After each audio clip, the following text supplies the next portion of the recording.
welcome everybody. Thank you all for being here. Once again, I am Coach Les, and this is the Coach Les and Sujata Against All Odds live podcast.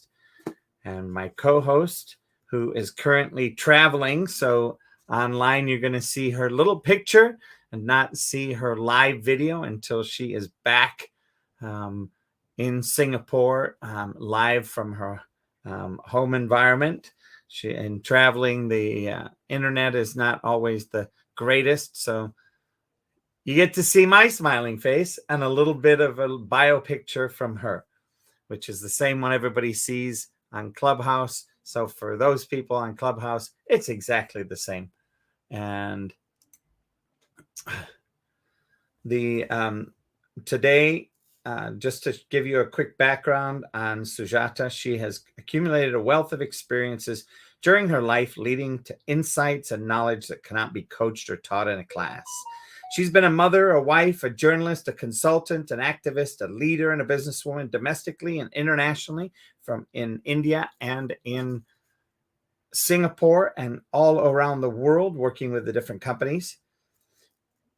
In her sharing her story, Sujata strives to provide readers of all backgrounds in any part of the world with real-life examples on how to deal with the unpredictable nature of everyday life.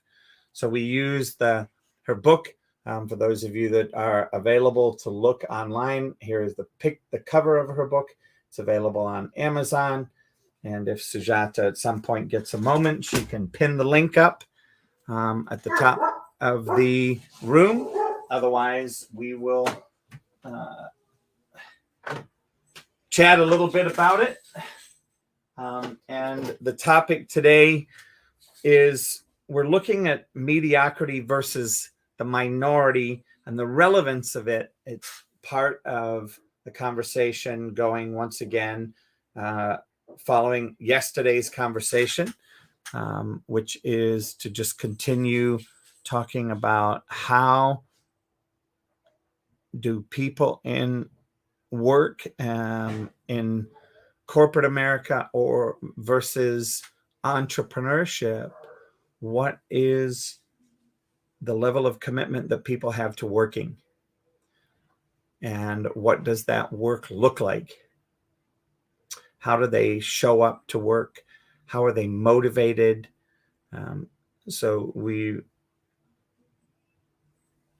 I'm going to go ahead and let Sujata, we're going to bring Sujata onto the microphone and let her say hello and introduce herself. Go ahead, Sujata. Hello. Do I have to introduce myself? I think you did that beautifully, always. So I'm very interested in hearing everybody's share on that mediocrity versus minority, because sometimes the excellence is in minority and it's the mediocrity which actually survives and thrives in a lot of workplace organizations. Yeah, I think we want to make sure, Sujata, just to make sure when we're talking about minorities here, we're not talking about minority in race or population. No, we are not. Right. So I think that, I spoke to somebody yesterday and they were like, I was waiting to hear something a little bit talking about inclusion and stuff like that when I read the word minority. So what are you talking about? So you might want to explain a little bit about the mediocrity versus minority piece and how you're using the word minority here versus the minority in a population-driven game. Okay, so what happens in organizations and a lot of places is that you may be competent, you might be qualified, and you might have all the wisdom. However, if you're not in the good books of your bosses, and if you are not this thing allowed to contribute the way you should be, just because the culture of the organization does not want you to succeed beyond a point, then you're in the minority because you have to follow orders and stay in a box and not go beyond your brief, not go according to your capacity to contribute. And so if there are people who are told that you just follow orders, and you just do your 9 to 5 job without trying to innovate, to create, or to give a different perspective, then you don't give your maximum output. So you are, okay, I need the job, I need the paycheck, so I might as well just be in my zone and not be the excellent person that I could be. So when the culture is like that, then a lot of people just go into that habit forming of not doing anything. And sometimes people like to do that because why should you exert yourself when all you have to do is just please your bosses or your supervisors and climb the ladder? So that is the mediocrity majority, and the minority are the ones who can contribute, who can do a very good job, but they are limited because they are not allowed to. That's what I mean by minority, not of race, gender, creed, and class. That, of course, is a different matter. All right. Well, let's go to our two people that have braved coming up on the stage. So we appreciate that, because without listeners, sometimes, not that it's a bad thing, because Sujata and I have spent many hours conversing over these topics, so we can definitely jump in with both feet and keep chatting for at least 45 minutes. But we would love to hear from both Alyssa and Portia. So, Alyssa, if you want to jump in and share a little bit about this, I know your experience. I'm excited because I know a little bit of your story and your background in nursing. So I know you've got some juicy tidbits from your past. So with that, I'm going to pass the mic to you, Alyssa. And just for those of you on Clubhouse, I will not be muting my mic, because if I mute my mic, the you wouldn't be able to hear Sujata. So I leave it open, um, and that's why it's open. So you'll hear me be quiet on my end. So with that, I pass the mic over to you. Hi, my name's Alyssa, and I just want to first say things aren't always as it seems or presented to you, especially from our leaders and high-ranking people and companies that we see. Some are, and those, it's a shame you can't. You try to spread what you learn from them. But jumping from a different career and seeing how a company that I started with was Nordstrom, and I worked there for a very long time. And you learn what it is to treat someone because in the most utmost way you can, and pay so much attention to them that basically showing your love and wanting to know about their family and everything about them so you can serve them as best as possible. Transferring that to anywhere else, you can't see that, which is sad. But that's that. So I became a nurse. I felt the calling to become a nurse, and I was shocked by the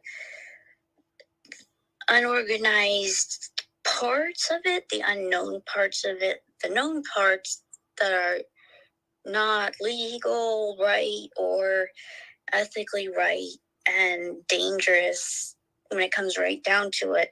And when something can be done to save a life that's not being done, and it's hard to just keep going with the flow, just because you need a paycheck, and they need you really badly, and it's so hard to just be there, sometimes, and oftentimes, all the time. And it takes a lot out of you to know that. And then when you are free of that, And I ended up doing it on my own because I saw I'm a cardiac nurse and specializing in heart failure, and many people, including doctors, nurses, whatever, and even a club on here. I quit one day. Some male chauvinistic high head guys that this is going to be awesome because I use remote patient monitoring, which is wonderful for someone with a heart complication, and it was something that he said that blew me away is like, oh, and then who cared, whatever about heart failure patients, and meaning they're left on their own, and but when I heard that, because I had already turned people's lives around to have their heart come out of heart failure and not have it anymore, it just hurt me really bad, because it just shows we're giving up on people that need help, don't know how to get help, which help, and so it's rough, like, and when it comes to money, jobs, and all that, politics, it's rough out there. So that's all I have to say right now. That's awesome, Melissa. Thank you so much. Appreciate you. And, thank you for being here. And thank you for being up on stage and sharing and jumping into the conversation. Appreciate it. And with that, welcome, Portia. Thank you so much for being here. And thank you for stepping up on stage. I just always love to share a little bit about, especially with new people. And so if I may, I'd love to introduce you. The things that I want will manifest by putting God first and allowing him to lead me into my purpose by the power of the Holy Spirit. I'm learning how to expand my personal development skills, step out on faith, and telling fear that it doesn't exist. Fear is just another form of being selfish from being a servant to others. Self-educate while motivating others. I have a business in the financial service industry.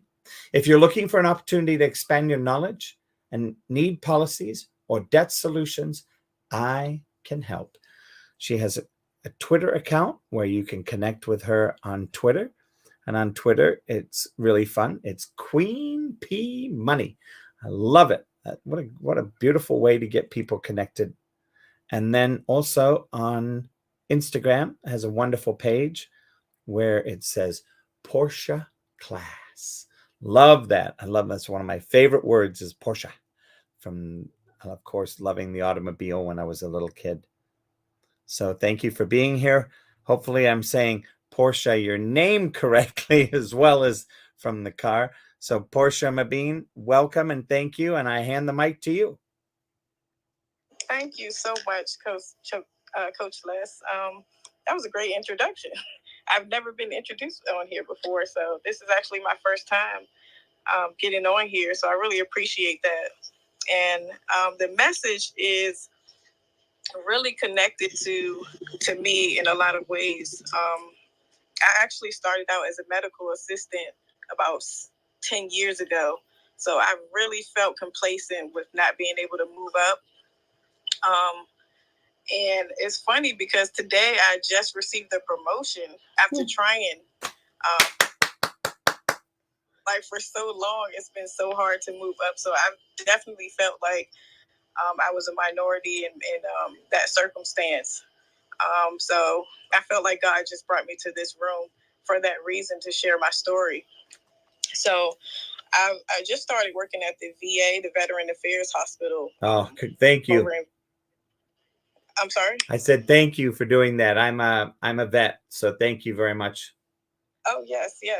And so I went from the clinical side to administrative because I just received a bachelor's degree, like right when COVID hit in 2020, for healthcare management. I wanted to switch from clinical over to administrative. And it's just been so hard because working for the government is like they really don't worry about your credentials. They care about the time that you put in. So if you don't know anybody, it's really hard to really move up. And I've been fighting this thing for over 4 years now. I'm like, I mean, I know I have the credentials. I know I'm not, I know I'm capable. I know what I'm capable of.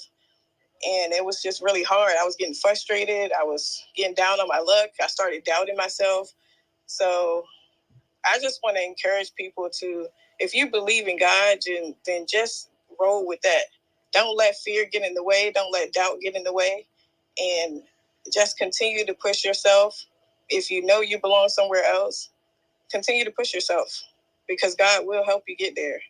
Like, I was so happy to get that call this morning that I'm promoted to a GS7, which is the credentialing position, and it's also aligned with my degree.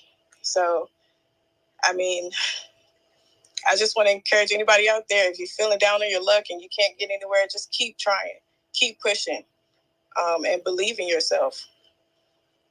So I really appreciate this opportunity to share that, and thank you guys for letting me come up here. Oh, you're very welcome. Thank you for coming up and sharing, Portia. Appreciate it. And congratulations on your promotion. I'm super excited for you, because I know it really takes somebody with a lot of heart to be one of the people that steps onto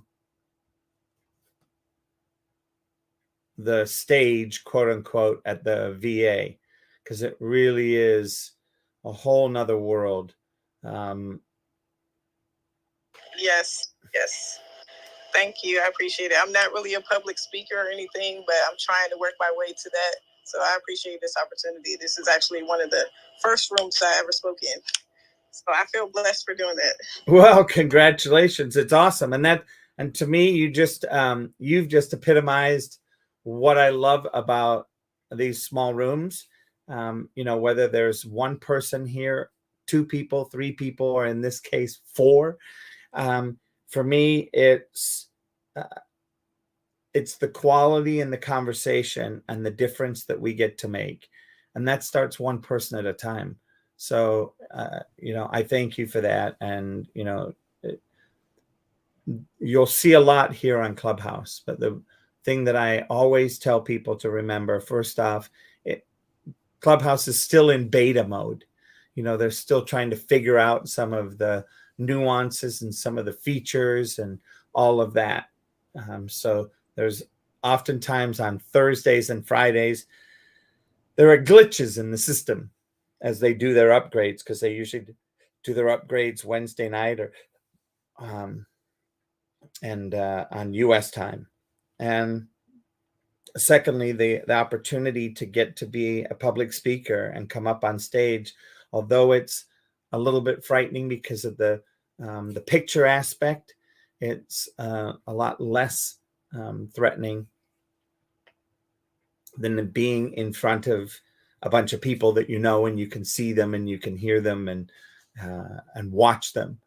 So yes, I think, Portia, this is a great opportunity, and thank you for trusting us. And I think you'll have quite a bit of fun here in the next half an hour, 40 minutes.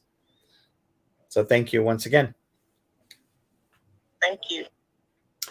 And with that, I'm just going to bring us, repeat the topic so that Nikita can hear a little bit about what it is that we're discussing. And that is, we've taken a few of the wild topics from Sujata's book, Against All Odds. And we're looking at the mediocrity versus minority. And what we're discussing here isn't the minority, quote unquote, female, Black, that particular conversation. We're looking at the minority of people that are in jobs. Do they work at their full potential, or are they mediocre because that's all management calls them to be, or that's all that's asked of them, or I'm working under torture, as opposed to I'm working here because I love the environment and I'm excited to make a difference. Both of those are extremes. And the attitude that you show up to with basically the attitude with which you show up to the stage, show up to people, show up to questions, show up to life, and then off stage, out in real life, the attitude which we show up to any conversation where they're stretching people to be open, to get connected. And I think, Sujata, is there anything else you want to add to that? Yeah, I just wanted to say to Portia, well done, because I appreciate that you stood steadfast to yourself and didn't give up. Because it can be very frustrating and challenging when you don't get what you deserve. And even though it took you 4 years, you didn't give up, and that is key to consistency and being yourself. And I'm so happy that you finally got what you deserved. And I wish you all the best. And it's exactly what our topic is all about. Yes, thank you. It was very hard, but you just have to keep going. You have to believe in yourself. That was my biggest downfall. Just letting the enemy just put that fear and that doubt in my mind. And I just had to get that out of there. I had to get out of that headspace. And once I did, then that's when things start coming to fruition.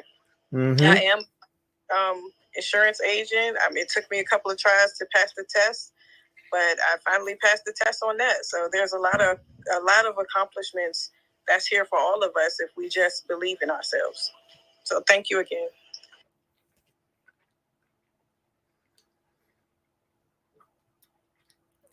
You're very welcome, Portia. Thank you. And I just want to welcome a couple people into the room. Martin, Garnett, I think I've already welcomed you, but I'll say hello again. And then, of course, Chris, who I just brought up on stage. Chris is someone I know that will have a ton of fun with this conversation. So we'll let him get settled and hear what Nikita has to share. Nikita, thank you so much for coming in. Thanks for accepting my invitation up on the stage. And hopefully we've given you enough of an idea of what the room topic is for you to be able to share a little bit about your point of view of mediocrity versus minority. And I hand the mic to you, Nikita.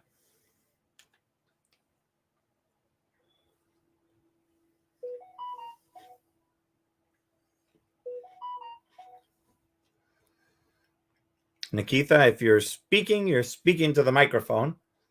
Just want to double check that the microphone is working for you. You might want to click it on and off a couple times. If you're not able to take it off, you might have to jump out of the room and come back, and it will re-trigger it and give you access to it again. Because I know I saw you flashing it earlier. And she may be away from her microphone.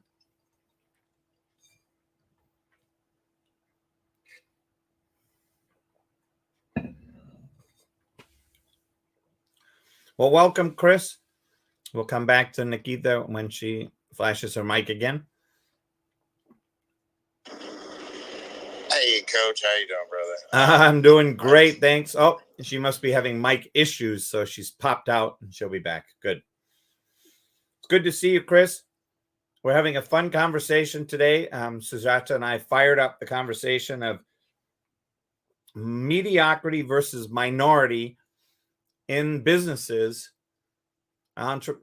corporate versus entrepreneurship, and some of the difficulties that happen when you're in a big corporate environment in being able to get ahead. And getting ahead takes you, of course, well away from minority. And yet there are a lot of people out there that do mediocre work. And they are, I would say, in the majority of people in business. It's very hard pressed to find the people that are willing to do the extra work, because there's, in so many arenas, there's no reward for it. So therefore, people look and shrug their shoulders and go, why do I want to work hard if I'm not going to be rewarded for it? Well, for me specifically, I'm looking to continue to, what I would say, beat my personal best in various ways. So that's what gives me the strength and the power to bust through mediocrity. Sujata, anything else for you that you want to say about mediocrity versus minority before I hand the mic over to Chris? No, I'm interested to know what Chris has to say. Well, good afternoon, good evening. I'm not sure where everybody's at. I'm in the central time zone here, but when I was in business, I had one mindset, and that was not to cut my nose off to spite my face. If I was in a construction field, so I had to go out and bid on jobs, but I would not be the lowest bidder. And 95% of the time, I wouldn't bid against anyone. I would ask the people what they wanted. Do you want quality or do you want quantity? And when you start talking about doing mediocre work, that's coming into the quantity. And I sold a quality job. I'm going to spend as much time as it takes for me to not have to come back here and for you to enjoy what I do for you for the entire time you own it. And I never advertised. It was the word of mouth, and the quality of your work will speak for how you are a success. And if you do mediocre work, but you expect more out of things, first mindset, you need to change your mindset. And I want to be the best at whatever I do. If I'm going to do something, I'm going to become good at it. If I'm out enjoying myself, playing pool or fishing or bowling, I don't care what it is, I'm going to go and try to excel at what I do. And if I can teach others to do that, then I'm winning, because it's going to be a great day, because other people are going to have something that they can take with them forever. And if it's a work ethic, then so be it. The one thing that people kind of come to the thing of, well, I'm here and I'm doing this and they're making that. But they are making sure that you have everything that you're needing. You agreed to do the job. You agreed to do this. Now, if you have something extra that you can bring to the table that's going to change that, then you bring it to the table as a game changer. That's supposed to change your game as well, but it's also showing you're a step up. You are becoming the leader that they want you to be.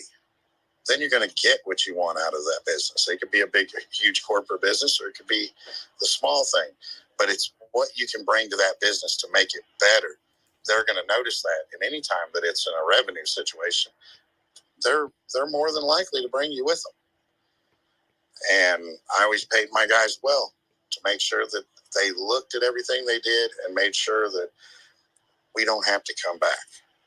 It's to do the quality part of it. That's one of the things I've just, for me to jump into this conversation so quickly, but that's kind of where I feel. If that helps anything.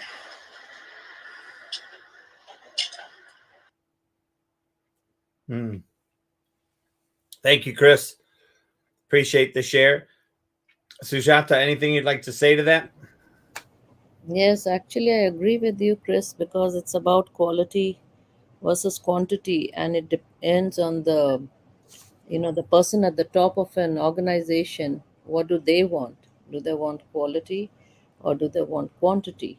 And that will set the tone of mediocrity, or of having few people but getting the best out of them, which will be in the long run beneficial for the company. So it's not short term goals that you're looking at. You're looking at long term goals for the company and for the employee, for overall growth. Thanks for that share. Definitely. No, it's about the overall growth, and I agree with you there.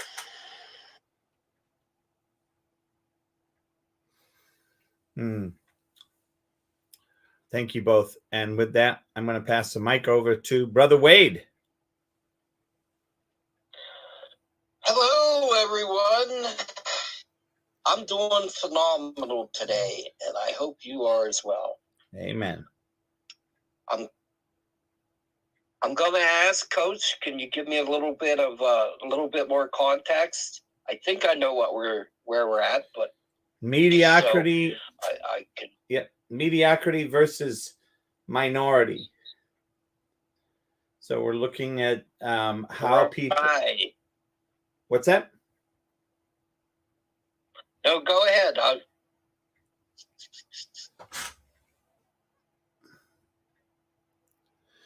So the idea is with is to look and see the relevance and how people that are doing mediocrity in their jobs and why are they being mediocre. And a lot of times it's because they are in the minority, and they're not minority as in color, race, or creed, but in there's a small thought process around this. So they're not thinking the grand design, the grand structure, the big opening that is available. Okay, I got you. Okay. Yeah. And wow.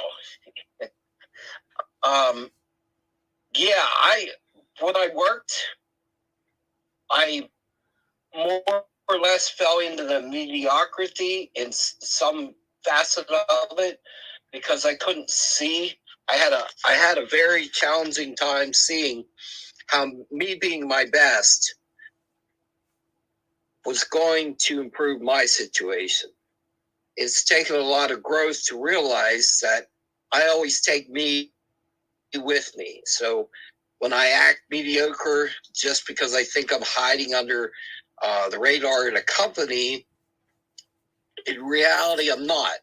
But I am thankful for this because I have always believed in quality work. So I was a truck driver, and I noticed I would get called to go to certain jobs, and oftentimes these would be rate jobs where you can make more money.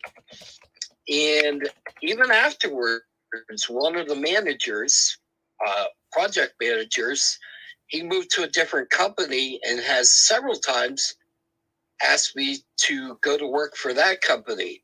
Of course, I had to retire due to health reasons, or I'd still be doing that job. The importance is, how do we help people to see where being mediocre is never the good thing? To me, I always want to do my best because of the fact that I'm a Christ follower. So as a Christ follower, my paycheck might be signed by so-and-so, but the reality at the end of the day, how I work, my ethics, and my values are going to be evaluated. And I want to be that one employee, or now that I'm an entrepreneur, that entrepreneur that everybody says, I like him. I'm not always sure why, but I know he's going to get the job done and he's going to do a good quality work. And the importance is, I have a dream and a vision, and I think what I see is most people have lost that dream because a dream takes a lot of work. And I think a lot of times, speaking from the American perspective, people want a fairy tale. And so when they look around and it's not happening overnight, they give up on that dream. Or they weren't able to attain that certain dream. Like in my case, I can no longer fulfill my role that I wanted to do, which was become an ice road trucker. But I can't do that now because I'm unable to live that lifestyle. I have to have a more concise, get proper rest. And anyways, drilling down into this, if you want to succeed, you have to be that person that everybody sees as a shining star. I'm going to land with this. When you look up in the sky, there's a reason everybody says if you're lost, follow the North Star, because it is the brightest star in the sky for the most part, except for our sun in the daytime. But in the night sky, you look for the North Star, and there's a reason that star's bright, it's easy to find, and generally it's in the north direction. So find your North Star. Can't go wrong with that. I'm going to land there. Turn my mic back over to you, Coach. Thank you so much. Thank you so much, Brother Wade. Appreciate it. Thank you for sharing. And, I just want to, I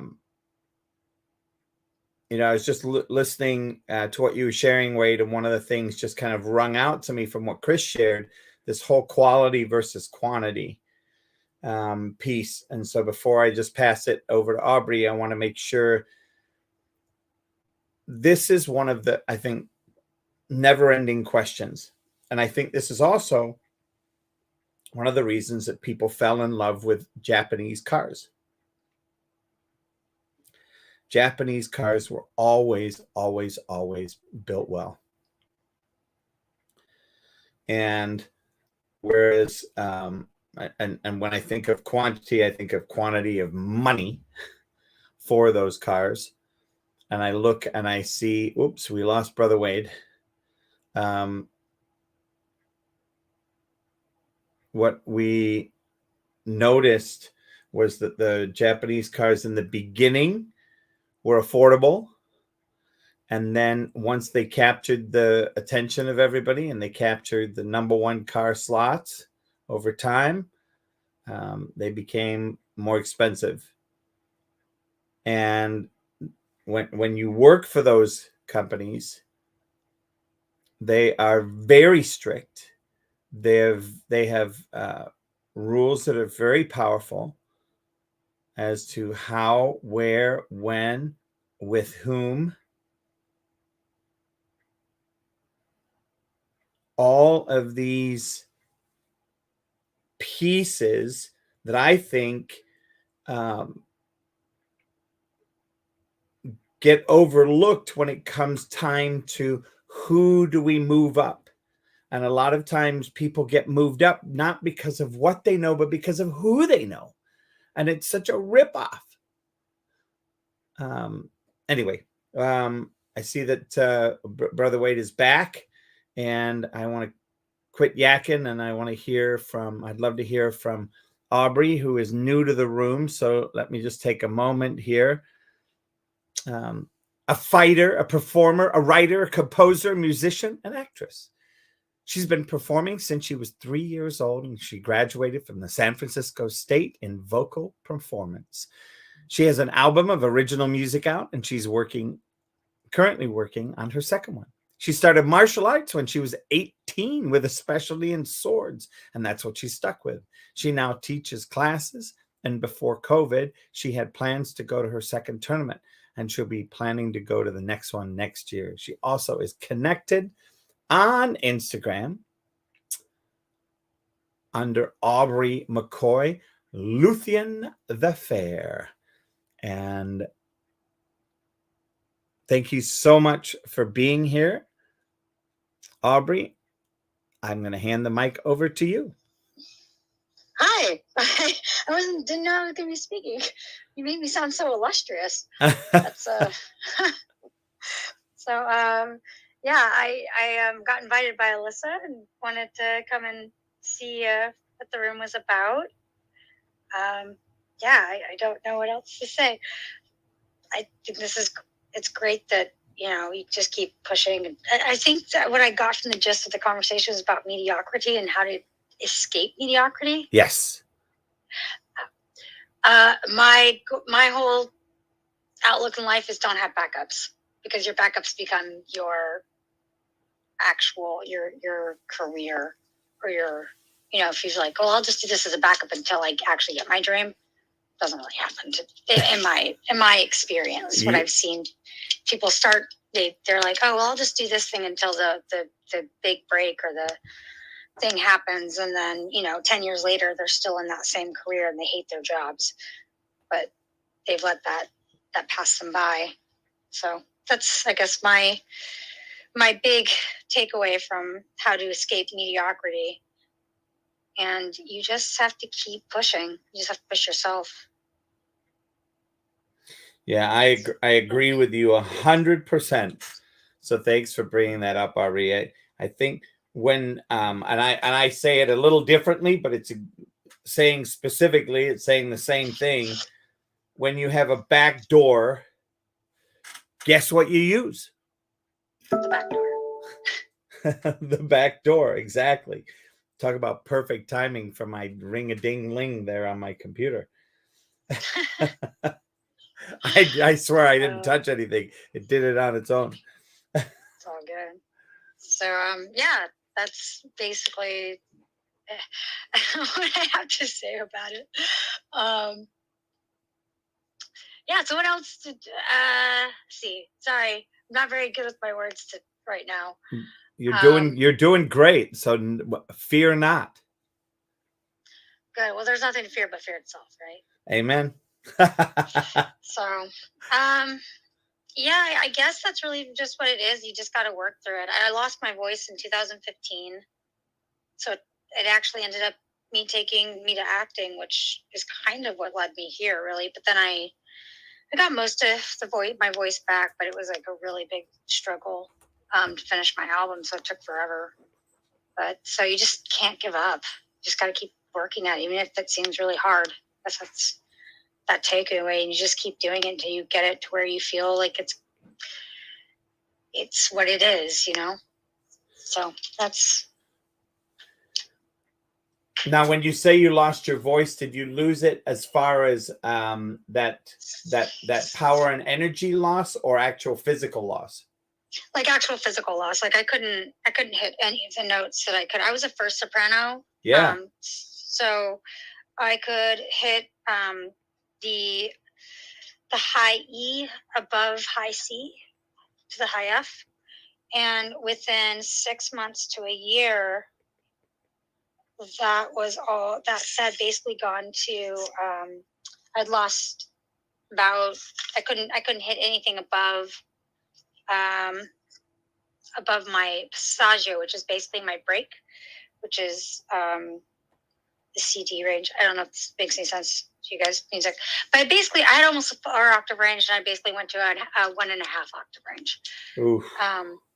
Yeah, it was very depressing. I used to sing opera, and when I was in college, mostly just to get the training, because I wanted the classical training. And so it was very depressing. So it kind of caused a crisis in a way. But in crisis, you know, you can either weather that storm or shift it. So it's kind of what you have to do, and it causes all sorts of introspections to happen, I think. If you allow yourself to have those introspections and then not give up. So that's kind of, because, you know, at that point, it doesn't really matter anymore. You just do with what you got and still keep striving for what you can. And you never know what you'll find in that. I found out I was actually a pretty good actress. And nice. That was never something I originally wanted to do. Well, that's cool. So, now that is definitely neat. Yeah. Well, it's still performing, and performing is what I love to do. So it's my real love, is being on stage and performing, and there's nothing else like it. So the closest thing to that to me was acting. If I couldn't sing, I could act, and it was part of that journey. Well, you're gonna chuckle when I'm taking a photograph of something that I have in my desk that might bring back a couple memories, and I'm gonna load it to my hold on, it's downloading, and I can't make it any smaller, but there you go. You'll get the gist of it from this. I think this will put a smile on your face when I change my bio picture. All right. Pull to refresh. Okay. Did you ever have one of those? Trying to see what it is. It's a master key chromatic pitch instrument. A pitch pipe. Whoa. That is so cool. A pitch pipe. No, I have tuning forks, but I don't have that. Oh, that's so cool. Oh, it's okay. It's like a pitch pipe, but I've never seen one like this. This is amazing. Yeah, and it's black on the other. It's black and white on the other side. That's so amazing. That's really cool. I love it. I've got a yeah. We so when we do choir, we wouldn't find the notes via the keyboard, because the keyboard's an A440, which is brain. I know it. Sorry, my brain's like going. I know what it's called. Not just intonation. It's anyways, it doesn't really matter. But the point is that the piano actually is an imperfect pitch, which a lot of people don't know. It's actually a little, because everything's even. Well-tempered. Everything's well-tempered. So, which means that all of the strings are cut evenly. So the notes are all even. Does that make sense? Yes. In length. So we would use the tuning forks as a way to get the pitch, to find the note, the starting note that we need, and then use that, and using just intonation in our ears basically to find the pitches that we needed. So it's really a really good way of learning how to find a pitch at any point. So that was really, that's why I love the tuning forks and the pitch finders. They're really cool. They really help with that. So that's really, thank you. That's really interesting. I'll have to go look for one of those. I've never seen one like that where it has 13 pitches. Yeah, on a circular. Yeah, it's basically designed for choirs. I was in keys. Yeah, so that you can just have it up on stage, and with a choir, and somebody would sing, blow the pitch pipe, and then we'd start because it's very quiet. Mm-hmm. Yeah. So yeah, those are really neat. I mean, it beats having to have a whole set of tuning forks. Yeah, sometimes it's hard to ding a tuning fork when you're standing up on the risers. Yeah, we had C and A and F. Those are like the biggest ones. Yep. Because you can basically find anywhere on the wheel within the circle of fifths. You can pretty much find any key using just those pitches. Yeah. So, yeah, it was music was probably the hardest. It's one of the hardest. Going to music in college was probably one of the hardest. It was one of the hardest subject I think I went through, and I loved music. So it's real fun. I went into minor in linguistics, and that did not happen because music took all of my time. As I'm sure you are aware of. Yeah. You did. I didn't do it. I bowed out of it in college. I stepped into it and said, nah, this is way too serious for, how much. And we get like the worst reputation. People think that we just lounge around, party all the time, and like smoke weed. And it's like, where do we have the time for that? Yeah. Nobody in music, especially in classical music, nobody's got time for that. No. Are you kidding? One of the practicers practicing all the time. That is not what happens in music school. Party or what? When? Where? I think it's how from much homework I had. Yeah, I think it's from the movies.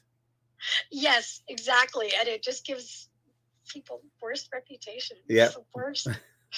6 hours a day, 6 hours of homework. Just so everyone knows, we would get like, and you can attest to this, we would have a 1-unit class. We would have at least 3 to 6 hours of work for that 1-unit class. Yeah. It was ridiculous. And we would have to have like 12 1-unit classes. And I had 13 classes one semester to get full. Crazy. Get the full 12 units. Yeah, that was music.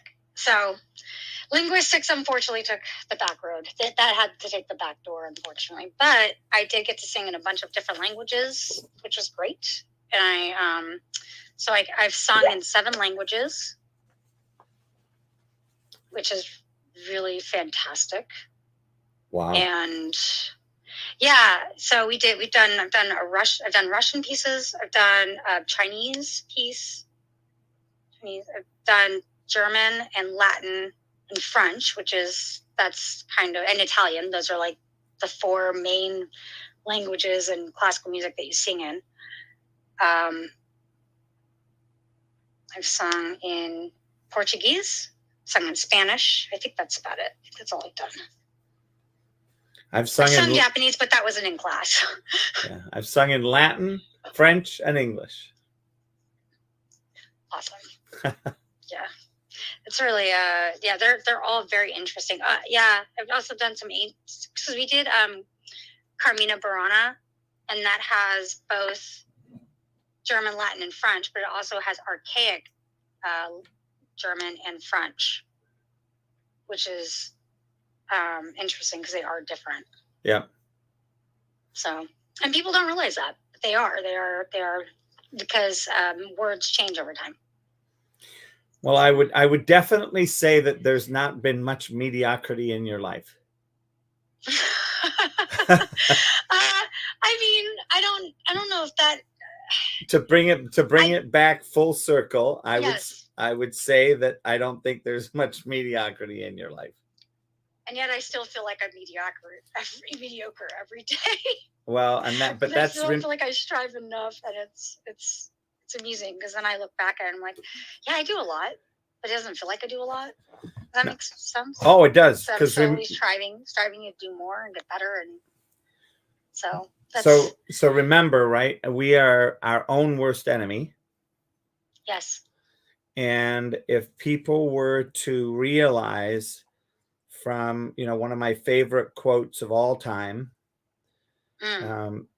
which I will share with you here as soon as I pull it up, just because it's such a fun quote to share. Our deepest fear is not that we are inadequate.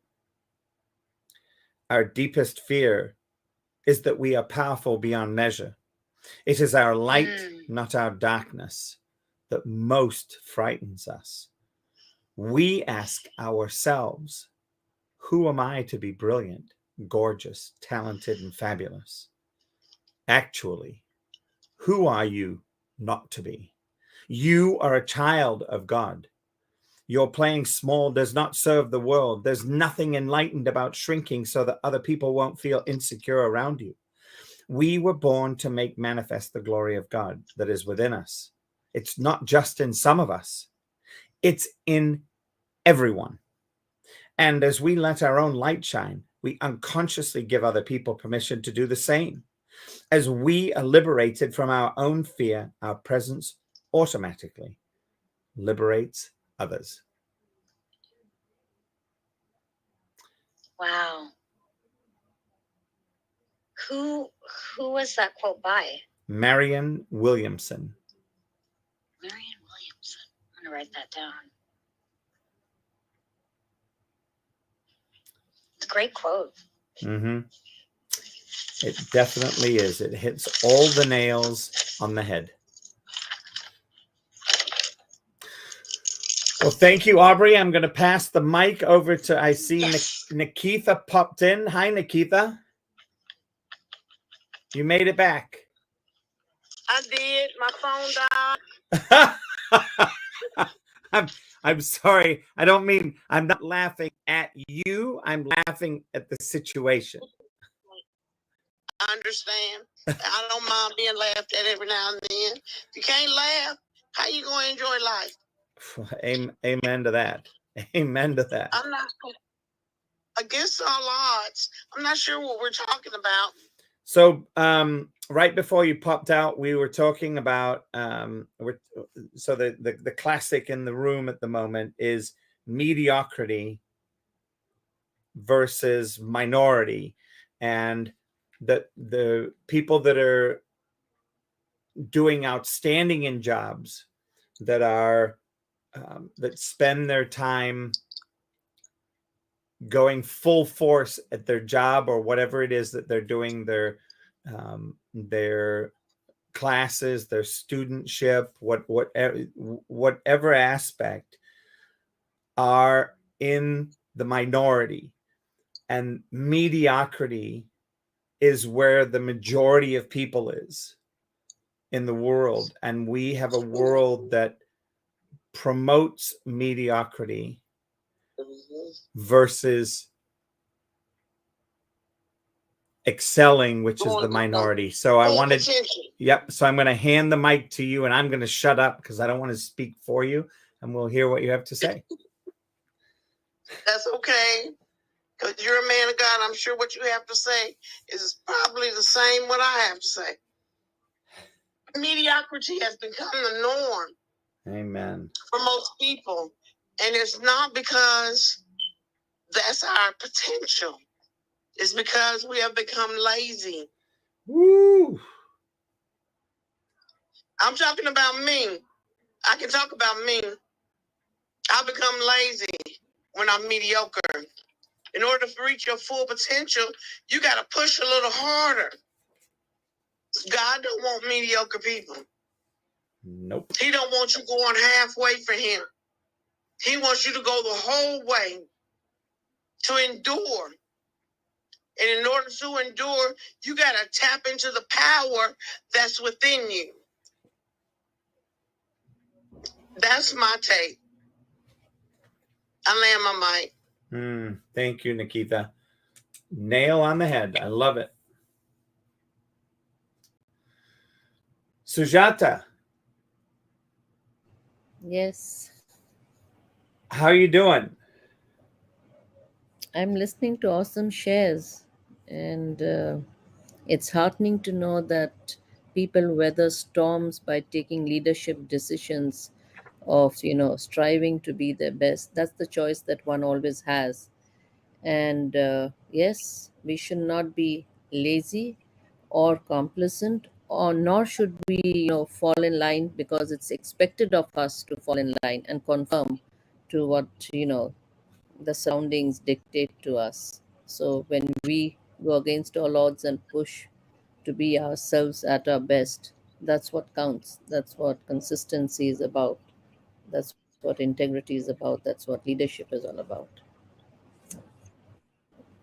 Thank you.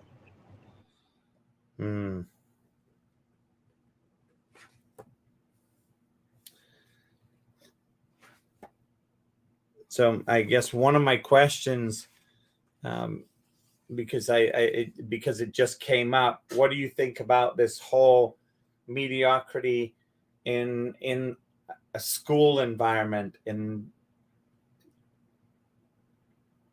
Sujata? It's like a oxymoron situation. On one hand, we will ask the children to be their competitive best and we grade them on it. Yet, on the other hand, we don't always allow the children to develop their full potential, which may not be in what they are being dictated to.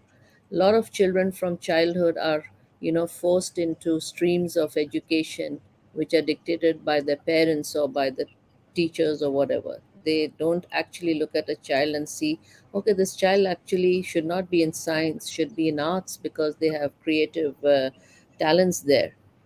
But no, you must go for the certain job, certain career profiles. And so from childhood, we are dictated as to what we should start to learn in schools and colleges. And that's where the whole game starts. So that's what happens. And it's even up to teachers who should actually look at the child's unique, you know, talents or attributes and should point it out. And I don't know how many teachers do that. At least in my lifetime, I did not see many teachers do that.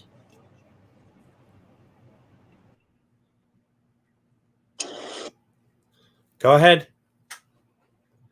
Was that good? Was that to me, Coach? Yes, go for it. I just didn't see who flashed, but I figured if I said go ahead, they would take it. Yeah, I ain't got a problem with that. I was actually in a 6-hour live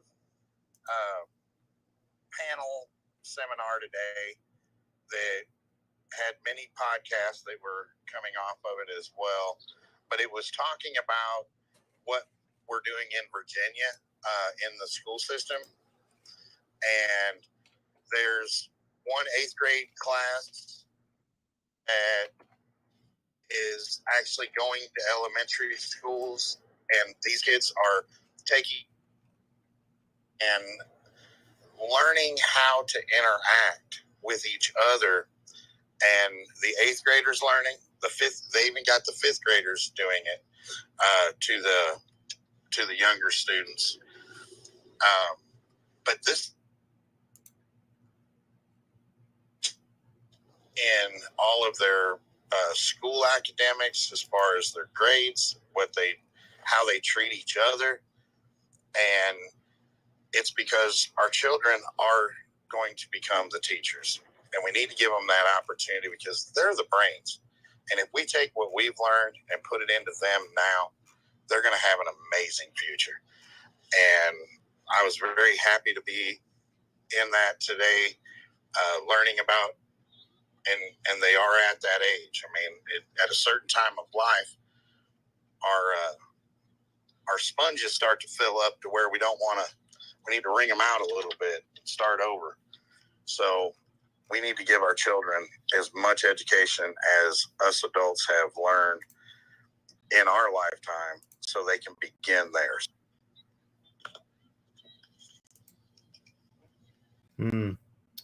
I love that, Chris. Thank you. Sujata, do you want to chime in on that? Well, I'm glad to hear that things are, going in for a change of direction.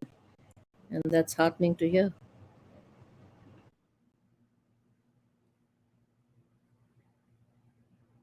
Yeah.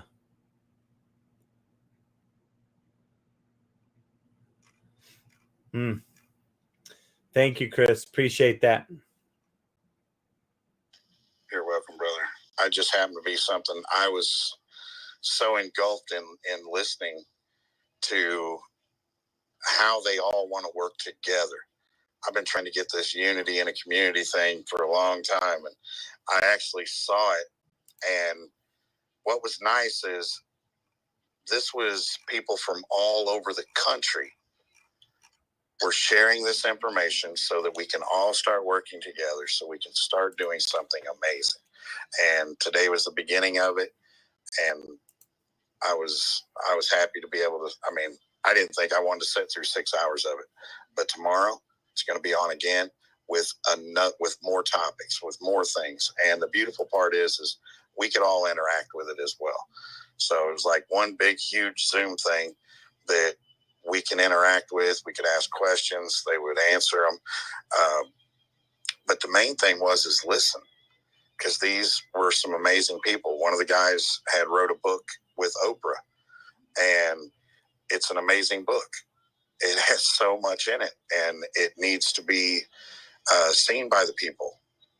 And, we already know that she has a following. Well, the guy that she sat down and asked to write this book, he said, I didn't know if I wanted to write a book or not. And she's like, you have to. But what he has explained was everything I've been trying to explain. And what's so beautiful is I don't have to. There's something already written. And I was sitting there having some conversations with other programs, and I told them, I said, they said they needed to write the program. And I told them, I said, you don't need to write the program. The program's already been written. I said, there is so many things out there that would help you just move your program forward by you utilizing what they've already done. I said, you wasting time or trying to do something. I said, you could already be doing your project. And that's where this was stepping out and actually giving it to them. And what was nice is I just saw people from all over the country come together today. They were all Continuum of Care. If anybody don't know what that is, it is an organization to eliminate homelessness.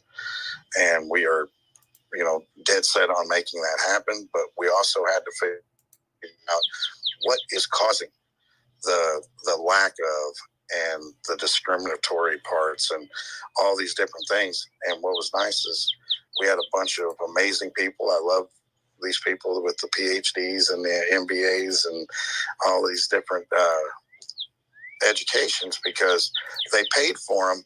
But by me being there, I'm able to receive what they learned and what they're able to implement by listening, paying attention. It's the cheapest thing I could do to get the most out of it. And if I can share it with you guys, then I'm more than happy to do that. I thank you, Coach, for giving me that time to do it. You're welcome.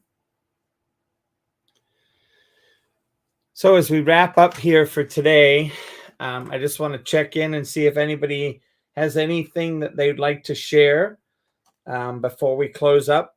And just know this, that we really appreciate each and every one of you coming and sharing your thoughts, your feelings, your experiences, and some of you, your dreams and aspirations. We look forward to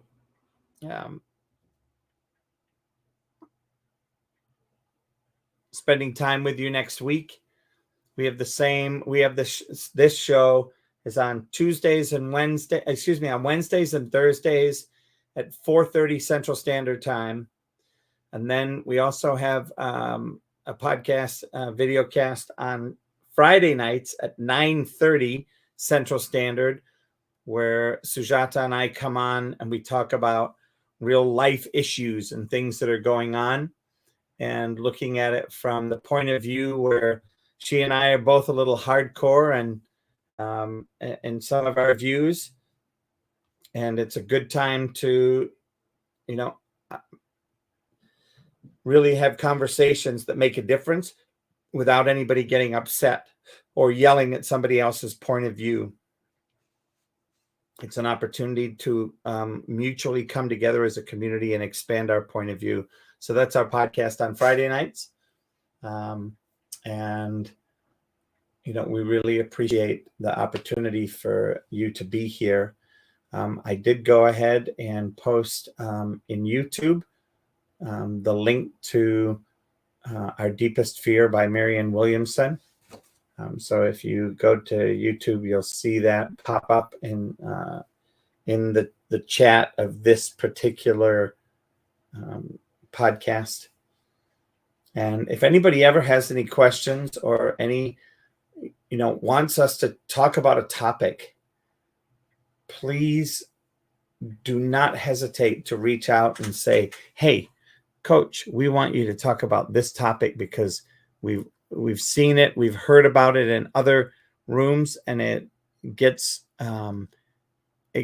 always gets a heated conversation.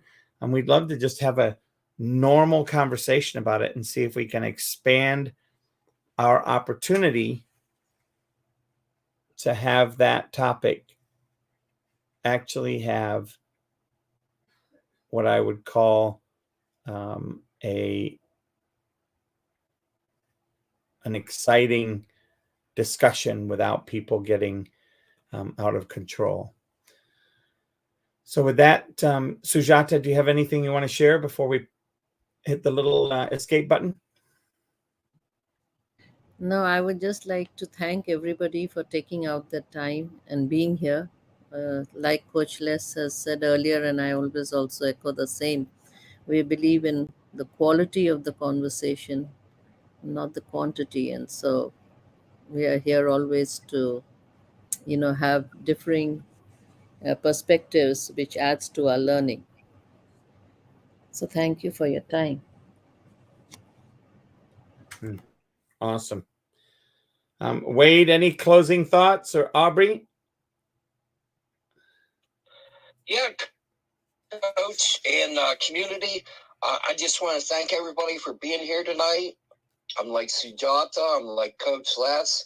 We all know, as you look at the hourglass of life, that sand's running through it. So your time is valuable to us. I really appreciated the contributions, and it excites me to hear what's going on, Chris, in that what you shared. I'm always excited to hear how we can end homelessness and discrimination and build our communities up. I'm in this community to build others up, and I just want to thank everybody for having a contribution tonight. We can't do it without you. Thank you for letting me be here. I appreciate you all. And thank you for that pitch, for showing me the pitch wheel. That's amazing. You're welcome. Chris, anything for you?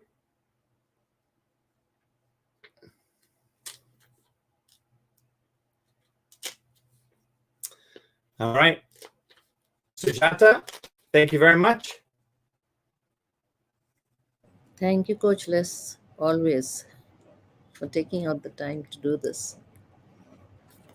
Yeah, oh, you're welcome. You too. And remember, everything takes a village. So there we are. And I look forward to the next time. So, ladies and gentlemen, the way that I do this is a little bit of fun, a little bit of craziness. And I'm going to do this in a couple of different ways tonight. Skipping into my newest way of getting out of all my live streams. I just created a new outro, and I would love to have any feedback from those of you that are about to hear it. Here we go. Coaching with Les has doubled my practice. We've increased our sales by about 33%, blowing all of our goals out of the water. In my first 6 months, I actually grew my business with his help over 500%. Literally 500%. Les Hill is the type of person that invests back in you and back into your company. So if you're looking for a business coach with integrity, choose Les Hill.